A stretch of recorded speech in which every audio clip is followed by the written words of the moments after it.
Every marriage has 3 rings. The engagement ring, the wedding ring, and the bicker ring. We're here to settle the fights that don't matter and have no winner.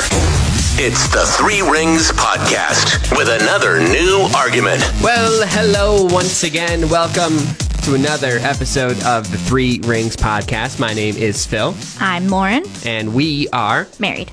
We are indeed. And we had quite a interesting time last week. Interesting, yes. Doing our Christmas They were questions. fun. They were really cute. Yeah. It would be fun to play with little kids. I feel like it's better designed for like people little with kids. Children, yeah. Yeah. As an adult, it's like a lot of these things are just like, whatever. Yeah. But like you think about like some of the questions where it would be like, you know, would you rather eat like, you know, your body weight in candy canes or your body weight in turkey? The kids would be like, candy cane. Yeah, right. And I'd be like, oh no, give me the turkey. Like I'm here for that instead. Here for that power nap afterwards. Yeah. Yeah, I feel like that would be a lot more fun to play with kids. Yeah. So, I don't know. Maybe It'd be a cute game. Yeah. Just need to have kids now. Working on it. Sure. Anyways, on that note, welcome to another episode and another Christmas-themed episode this week. It is. Because 'tis the season Yeah. to be Jolly. festive. Yeah. I did that on purpose, just so you know. But something that bothers me to no end Uh-oh. is Christmas music. Yeah, you hate Christmas I music. despise Christmas music, especially because it keeps getting earlier and earlier. And I understand that people gravitate towards Christmas music because It makes them happy. yeah, it makes them happy, which I don't understand. I've never understood why Christmas music makes people happy. I mean, I can understand like memories and stuff like that. I think it's just like the association with the time. I mean, you can associate any good memory with music is kind of my thing. Like, I have plenty of amazing memories that are music related that have nothing to do with Christmas. Not everybody's as lucky as you, Philip. I mean, music is something that everyone can experience. Just saying. It is free on the radio. It is. You should listen to it. But I've never been a big Christmas music person. No. Not even when you were little?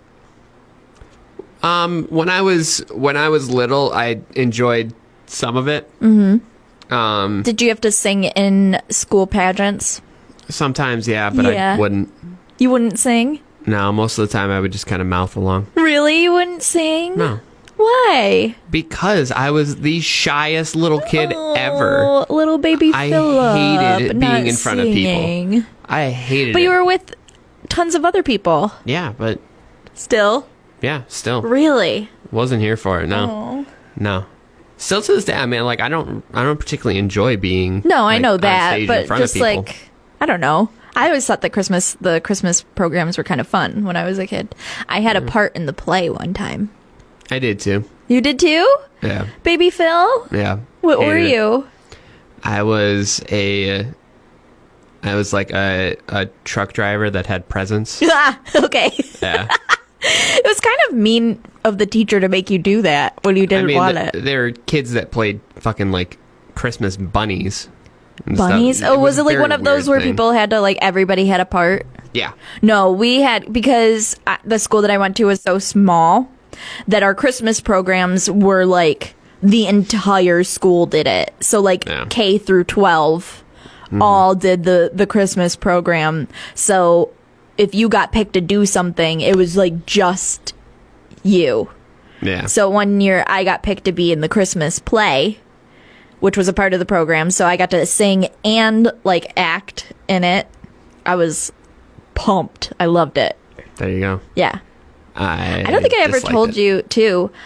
One time, all of the Christian schools in Michigan would do a fine arts like competition, and I won second place in duet acting. Holy shit. Yeah. I don't think I've ever shared that with you. No, you haven't. Yeah. Yep. Second place. Wow. Congratulations. Thank you. I'm so proud of you. Thank you. Thank you. I don't think I've ever won anything for acting or singing. Oh, well. So Got me Maybe beat. our kids will get it from me. I hope to God they do. They don't want my musical talent.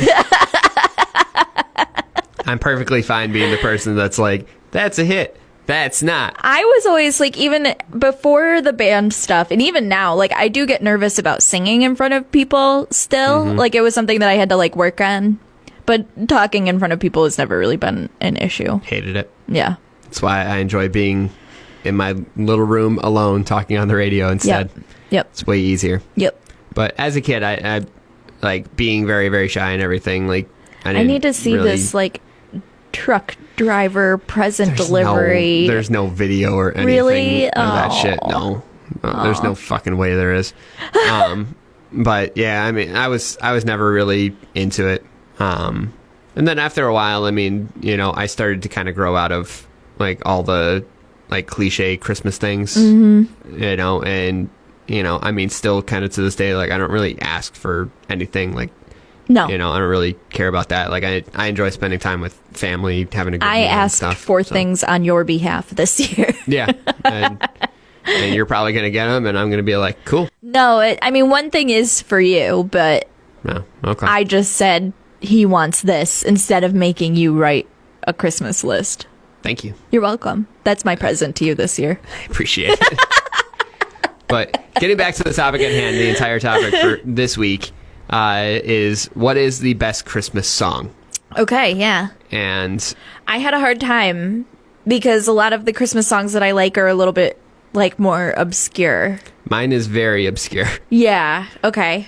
When it comes to Christmas music, mine is kind of a Christmas song, but also very much not. I'm honestly surprised that isn't there like some Christmas song that's just about like hating Christmas songs? Yeah, Corey Taylor does a I thought Christmas so. song. It's called Xmas, where it basically is just shitting all over Christmas. I thought about that one, but Yeah. I don't like that one as much as the one that I ended up picking. And I don't know if I've ever heard the one you picked. You've definitely heard it. Have I? You have. Am I sure? Yes. My favorite Christmas song is from Dropkick Murphys. It's called The Season's Upon Us. I'm really trying to think of it, and I don't know that I know it. Okay, so this will have to be cut because I'm not allowed to play music. You're not allowed to play music? No, not allowed to play music on the podcast. So I'm going to play you a quick clip, and then there's going to be a very hard cut in this podcast where you're going to be like, oh, I have heard this. Okay, I'm good. I don't know it. Okay. It sounds like every Dropkick Murphys song, but Yeah. I don't think I've ever heard that before. We used to play that all the time in Detroit. Like every Christmas we would play that. That was like, I don't think I was really listening to that station for Christmas music, though, so I probably just didn't even take note of it. I played it in Scranton around Christmas. I'll be playing it this year. I mean, as it well. doesn't surprise me, like, that you like it, considering the lyrical content, but no, I've never heard it. Well, Okay, so you picked a weird one. Yeah, so if you've never heard Dropkick Murphys, The Season's Upon Us, go and listen to it first so you can kind of have an idea Yeah, right. of why this is Yeah. my favorite. But before I get into my points, I went with a choice. straightforward one. Okay. Can you guess which? Did you pick Mariah Carey? No. No? No. I'm not that basic. Okay. I picked Last Christmas by Wham. Okay. Yeah. Damn. All right. Wasn't expecting that one. Really? Yeah. I was just singing it to the dog this morning. I was not paying attention. You laughed. Okay. I sang about Last Christmas I gave Leia my heart. Oh, yeah.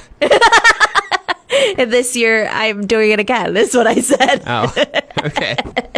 All right. Well, an interesting pick. Yeah. Wham. Yeah. All right. Do you want me to go first or do you want to go first? Yeah, I'm interested in hearing your points. All right, I want to my- hear you go first. My 3 points for why I think Dropkick Murphys, The Season's Upon Us is the best Christmas song. Point number 1, it's a different take on Christmas songs. Point number 2, it's not the whole cheesy, melodic, Santa baby kind of bullshit.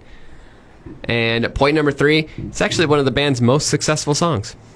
Oddly enough. I'm not surprised about that. Wow. I think that Christmas Little bit music weird. traditionally does pretty well for artists. I mean, depends on the artist. I'm choking. You are, yeah. Easy now. I'm okay. Gonna be okay over there? I think so. All right. I'm good. Right, you're better? I'm better. Okay. So, why I think Dropkick Murphys' The Season's Upon Us is the best Christmas song. Number one, different take on Christmas songs. So most Christmas songs are just like covers of older songs, especially now. You get a lot of covers, or they're just focusing on the exact same things that everybody sings about. It's always the same. It's just, somebody else singing it at some point. So, you look at basically every pop star out there who releases a Christmas song, every single year. It's like, how is this going to be any different from anything else? It's like, how is it going to stand up against, Mariah Carey or, a Bing Crosby or any of that?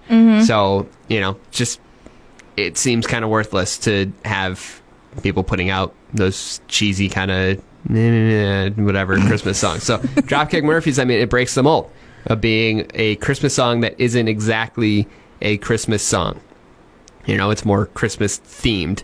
So, it's about a dysfunctional family during the holidays, which is probably a little more realistic for many people that are out there than some of the other songs that are out there as well. So it's a completely different take. It's, when you listen to the song, there are parts of it that are bad, but it's still has the theme and the element of family coming together. Even though the family is dysfunctional and kind of hates each other, they're still coming together for Christmas Day. A heartwarming tale. Yes, very heartwarming. So point number two, it's not kind of cheesy melodic Santa baby stuff. Like, it's a rock song. It's not sleigh bells and some piano for the holiday joy. It's a fucking punk rock song. It's a Celtic rock band. All right, it's a jam, but it also holds all the elements that you want in a Christmas song too. It's got some sing-along moments with the hook. It talks about family. It's something that makes you laugh and puts you in a good mood as well. So it's still ticking all the boxes of being a Christmas song. It's just, again, a very different take on it, and it's not something that's super overly cheesy. So point number two. So point number three, one of the band's most successful songs, oddly enough. So The Season's Upon Us has been one of the most successful songs from Dropkick Murphys, excluding Shipping Up to Boston, which just makes sense. And for a Celtic rock band that is primarily known for St. Patrick's Day, it's a pretty big accomplishment to be able to make a Christmas song that is pretty damn good as well. But here's the cool part about this song. Okay. So it wasn't released as a standalone Christmas song. No. Like, they didn't go into the studio and say, like, we're going to record a Christmas song. This was part of one of their albums. Really? Yeah. So it was included on their 2013 album, Signed and Sealed in Blood. And you listen to the rest of the album and it's a regular album. Huh. But they decided to include this. Just because? Yeah, just because. So, it's not something that they actively were saying, like, we're going to put out a Christmas song and we're going to have, great success from this right around the holidays, get that holiday kiss that, every artist is looking for with all of that. They're like, fuck it, we're just going to put it on our album. And that's what they did. I respect that. Yeah. That's interesting. Yeah, so... I would like to point out that a lot of the points that you made can also be applied to my song. Many of them. Sure. Well, let's hear yours then. Okay. So I chose 1984's Last Christmas by Wham. My 3 points. All right. 1, it's still super popular considering that it's almost 40 years old. Okay. It's unique. And it's a bop.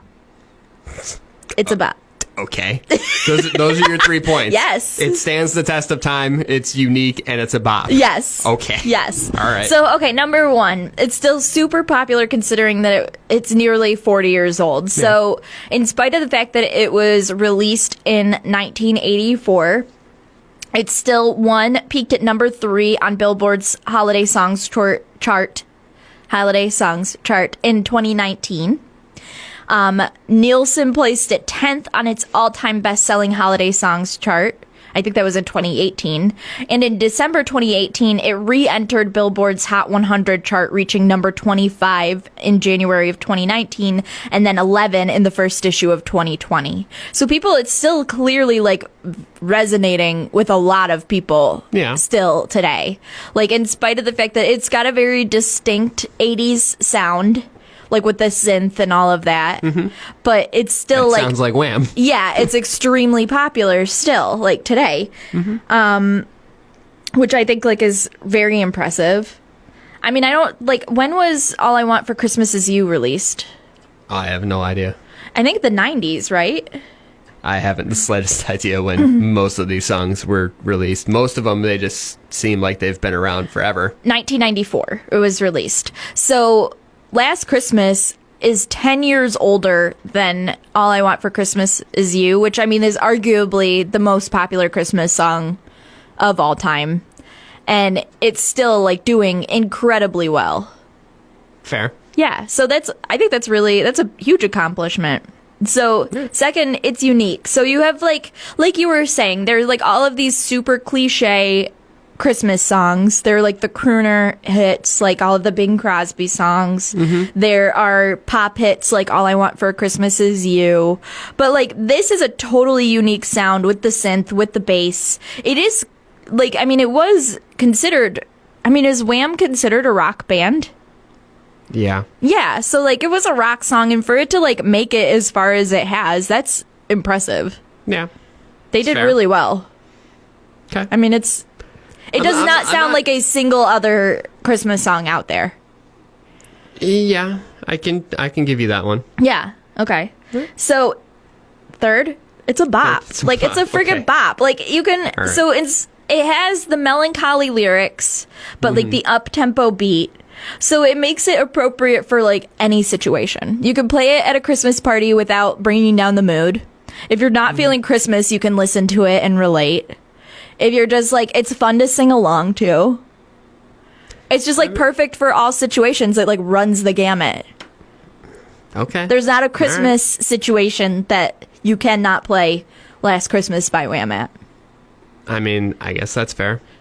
There are plenty of situations you can't play Dropkick Murphys. Yeah, right. But it's more fun. It's more fun if you do. But I mean, there are so many that really fit that exact same mold, though. So it's just a question of, I guess, what people like better. Because I mean, what do you mean, besides picking Dropkick Murphys, second on my list that I actually started with, and then as I thought about it more, I was like, no, I'm going to go with Dropkick Murphys as first. But I mean, you could have picked Christmas in Hollis from Run DMC, completely different from any Christmas song out there. And another one that continues to be, incredibly popular. Yeah, just a hugely popular song. But you know what? What? You didn't pick that one. No, I didn't. So, but I mean, but there are a whole bunch of other ones. I mean, Blink 182 has a couple of Christmas songs now. They also have Boxing Day for the day after and all that. So that one's kind of goofy. One of my other favorites is Taking Back Sunday, doing an acoustic version of 12 Days of Christmas, which is hilarious. So I mean, there are good Christmas songs, but I feel like it's always the ones that are a little bit different and not so, again, like straightforward, like hearing the jingle bells and the but I think that's what makes Last Christmas so impressive, is that it is different, but it's still extremely popular. Yeah, like people love it, even though it's like, it's totally like, sometimes I feel like with like a lot of, especially like the crooner classics, like you'll hear like the first few notes and you're like, okay, which one is this? As soon as you hear the first notes of Last Christmas, you're like, oh yeah, like it's Last Christmas, like this is it. Well, you can chime in and you can tell us which of ours you prefer. I almost picked I'll Be Home for Christmas, but this year I thought that was going to be too much of a bummer, so I did not want to bring down the mood. No, it's going to make people cry this year. Yeah, right. But tell us what you're thinking. Do you agree with me with Dropkick Murphys, The Season's Upon Us? Or do you agree with her and Wham? Wow. The way that he said that. Yikes. Her and Wham. Her. Yeah. So chime in on social media, Facebook, Twitter, Instagram, at 3RingsPod, It's THREE Rings Pod. And if you don't agree with either of them, tell us what you think is the best Christmas song that's out there. Maybe you do think it's Run DMC. Maybe you think it's Mariah Carey. Maybe you think it's Frosty the Snowman. If it is, I'm sorry. Yeah, right. Yikes. Maybe you think it's Feliz Navidad. If you do, then Ashley loves Feliz Navidad. If it's your favorite, you're wrong. Sorry, Ashley. It's a very annoying song. All right, we will see you all next week. Au revoir. Bye. Thanks for listening to another weekly episode of the Three Rings Podcast. We'll be back next week with another new argument. In the meantime, follow us on all social media platforms at Three Rings Pod. Join in the argument and tell us who's right, who's wrong, or why you have the right answer. Whatever. Just tell us stuff.